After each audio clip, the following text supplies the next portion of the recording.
Hi, welcome to What's Happening. Here are the top 5 stories. At number 1, reacting to the order by the National Industrial Court of Nigeria asking members of the Academic Staff Union of Universities to go back to work.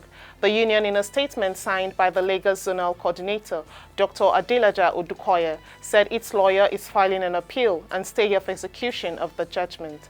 In a similar development, the National Association of Nigerian Students has kicked against the ruling of the court.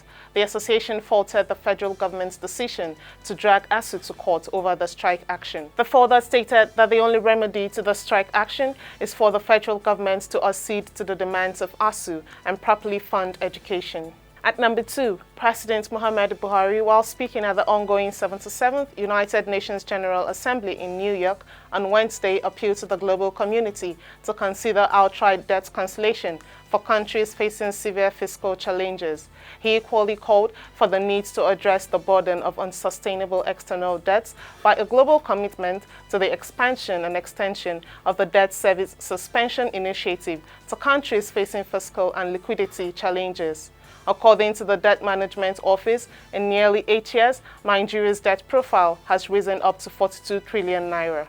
At number 3, an Enugu-based lawyer, Onyema, who hails from the senatorial district of the former Deputy Senate President, Senator Ike Ekweremadu, has approached the Federal High Court in Enugu, praying it to declare the constituency seat vacant. The lawyer prayed the court to declare vacant over the lawmaker's detention in the United Kingdom, where he is facing charges bordering on alleged organ trafficking. Onyema besought the court to command and mandate the national chairman of the People's Democratic Party, Dr. Iyorchia Ayu, and PDP to nominate and forward his name to the National Assembly as a replacement for Ekweremadu. Onyema, who pulled 61 votes, came in third at the PDP senatorial primary election, which took place at Ogu, Enugu State on October 2, 2018.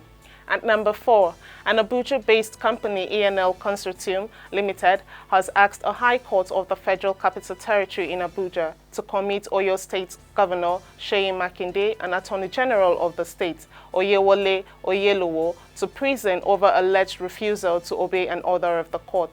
Counsel to the company, Bankole Akomolafe, reminded the judge that on July 4, 2022, the court issued an order restraining Cranebog Limited, Oyo State Government, Oyo State Attorney General, and an Egyptian, Fadi Khalil, from interfering with the activities of the ENL Consortium in relation to the 32 kilometers Ibadan Circular Road project awarded to it in 2017. He claimed that since the order was made and served on the defendants, the ENL Consortium Limited had not been able to resume work. Meanwhile, counsel to the Governor and Attorney General, Professor Taiwo Osipotan, had sought to move a motion seeking to discharge and set aside the restraining order against his clients on the ground that an appeal had been entered against the order at the Court of Appeal. Lastly, at number 5, retirees in Niger State on Wednesday stormed Government House, Minna, to protest the non-payment of their gratuity for the past 8 years. The protesters also accused the Niger chapter of the Nigerian Union of Pensioners of not protecting the interests of its members. Addressing the protesters, the state deputy governor, Ahmed Ketso, said the state government would look into the complaint forwarded by the retirees. He therefore fixed Thursday for an interface with the retirees to look into gray areas to address some of them. That's all for now. See you next time on What's Happening.